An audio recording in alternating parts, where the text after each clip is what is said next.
Hey everyone, in this video, we're going to be talking about your scalable agency success blueprint and how to boost profits with your agency pricing model. Most agency owners are looking for revenue growth, profit growth, or free time, or a combination of all three. And these items really only come with the right structure or the right agency foundation.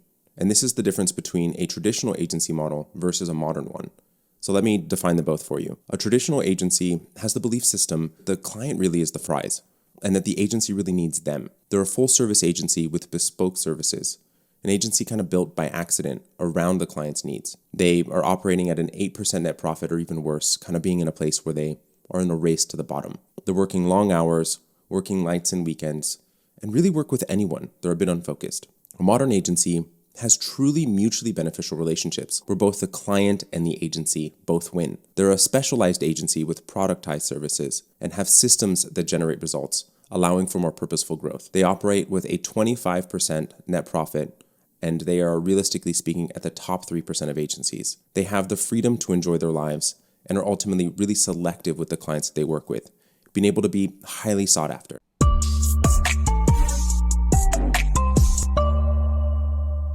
Hi, I'm Robert Patton, and I've worked both internally and consulted with agencies now for over a decade. And I take all of this experience and knowledge that I've built and help creative agency owners just like you learn how to quit focusing on all the work that keeps you stuck, unfulfilled, and out of control financially. I show you how to implement the systems and strategies that will help you escape the financial traps and finally build a profitable 7 or 8 figure agency. And best of all, it's much simpler than what you're currently doing right now. So I want to talk to you about, to start, the agency scale method. So the first step is your niche or ideal client, really understanding ultimately who you should be working with. Number 2 is really highlighting your experience, understanding that your experience and what it is that you've been able to accomplish in your career is actually really truly how you're going to be magnetic to your clients. The vast majority of agencies, unfortunately, are looking at other agencies for how they should be differentiating, which ultimately makes the industry more commoditized because everyone ends up sounding the same. And so number 3 is your positioning, really understanding how to best position your agency to your ideal client, allowing for them to really understand why they should be working with you. Number 4 is credibility, really being able to build credibility with your clients, having a very clear understanding and for them to have a clear understanding of why you are going to have the experience, the knowledge to be able to help them, ultimately allowing for them to be safe. And number 5 is your operational structure, how it is exactly that you're able to operate in a scalable model, allowing for you to be able to continue to grow, have the free time, and not go from fire to fire to fire, as the vast majority of agency owners really are. And number 6 is your reoccurring, so monthly reoccurring revenue, the monthly reoccurring revenue model, allowing for you to ultimately be able to have reliable, ongoing revenue that allows for you to be more predictable in both your revenue and profit. So what I would like to really talk about in this video and really get into depth for is talking about the best billing model for your agency and define the different models that are actually out there at the moment. So the first and the most common is the hourly model. I mean, let's talk about sort of the basis of this, right? So we figure out what we should be charging either by role or a blended rate. And this really easily accommodates clients and offers flexibility as they need it, right? It allows for projects that may run over time and have them, in theory, be billed accordingly and can potentially yield a higher hourly payoff, potentially.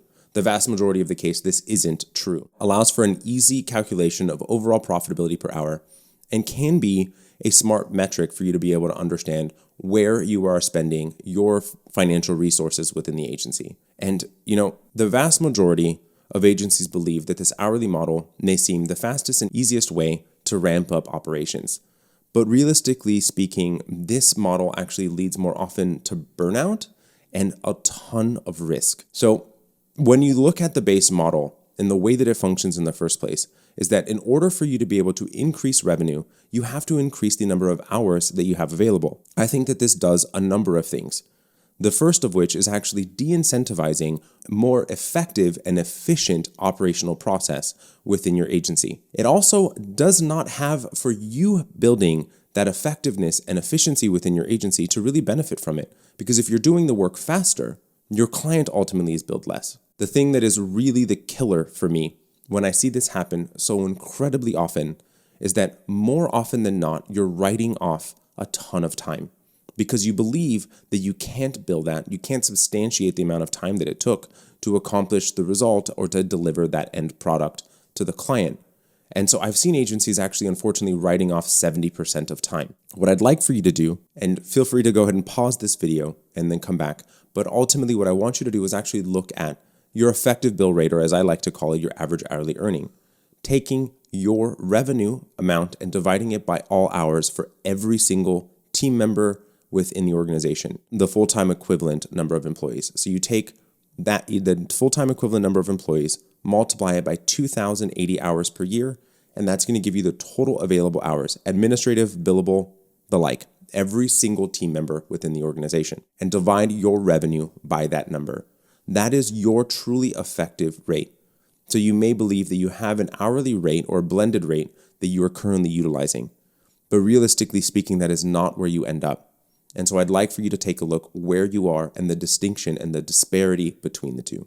So let's talk now about the project-based or the fixed fee pricing model. This really starts to change the dynamic in the conversation with the client from it being a trading of time for money to actually focusing on outcome or the deliverable. And this allows for us to start to highlight our specialized expertise and potentially have faster turnaround times, higher profit margins, and being able to actually start to incentivize the team to get things done more effectively and efficiently, because ultimately the agency wins when that happens. And this model does support the client's ability to be able to understand ultimately what the cost is going to be.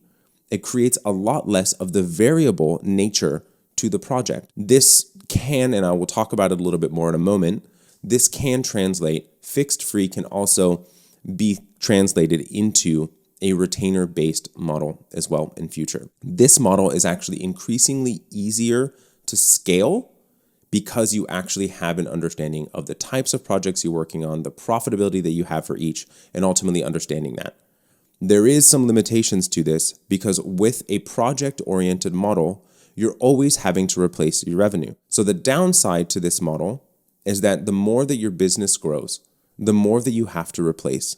So if you're working with 50 clients a year, in order for you to be able to grow 25%, you're going to have to replace and bring on a lot more clients on an ongoing basis. And sure, you might be saying, I work with some clients on an ongoing basis, but it's not reliable. It's not predictable. You don't know when they're going to need work and maybe don't even have a system for allowing for you to vet and strategize at the end of a project of what the next project should be. Between the two, in my personal opinion, the fixed fee model is better than the hourly model, but still has some room for adjustment and growth because ultimately it isn't as easily scalable as you can be with like a fixed fee retainer model, for example. What I would say is do be prepared to be a little bit more transparent with the client here.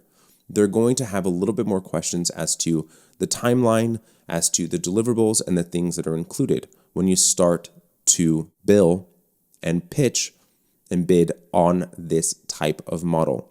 Make sure that you are very clear on the inclusions and exclusions on your projects to allow for you to be able to have this be as successful as you possibly can. So now the next model is performance or commission-based model. This model, in my experience, is actually one of the easiest to sell. There's both upsides and downsides to this model. I think that it's a bit obvious, right? Why for the client it would be easier to sell because they only pay when the outcome is completed. This can be really effective for an agency that has a system and a model that allows for that outcome to be very regular. This does not, in a lot of cases, does not apply to the more creative branding design agencies, right? This tends to be more oriented to the media buying, digital media buying, or traditional media buying agencies that allow for it to be per click, per lead, per call, per appointment. Those types of things are typically what you end up seeing as far as the outcome-based or commission-based. It could also be a share of revenue depending on how you currently have your agency structured. And that ultimately, in the long term, can be very lucrative.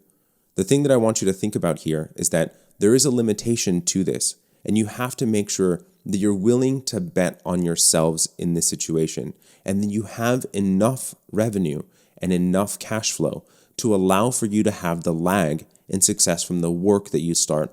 And let's face it, even with digital and traditional media buying, it takes time to ramp up, to make sure that you've really optimized that funnel, that campaign, to make sure that it's ultimately been able to deliver the results that you're looking for. Even with this type of model, one of the things that you really want to be looking at is what do you have as a cost for the initial launch? Making sure that you are profitable from $1, making sure that you do have the cash flow and the ability to allow for that lag.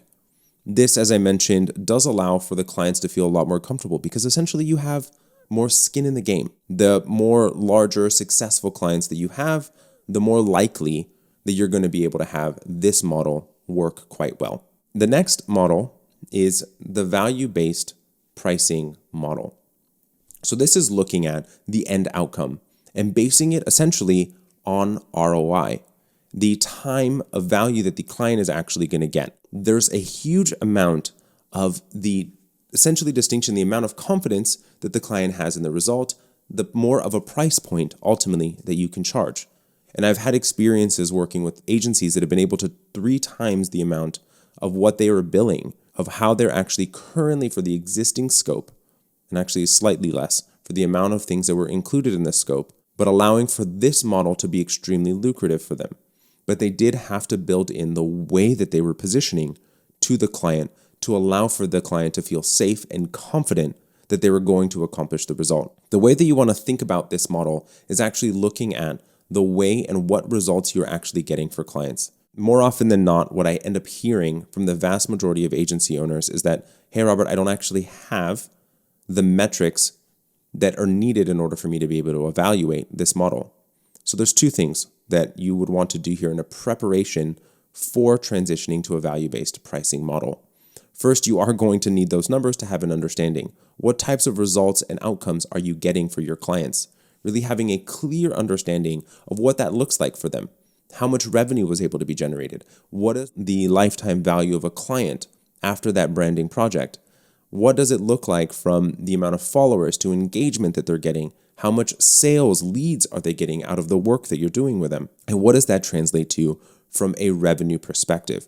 Understanding that if you're able to get them, and let's call it a 5 or 10x ROI in what they're currently spending with you, then ultimately it's worth it.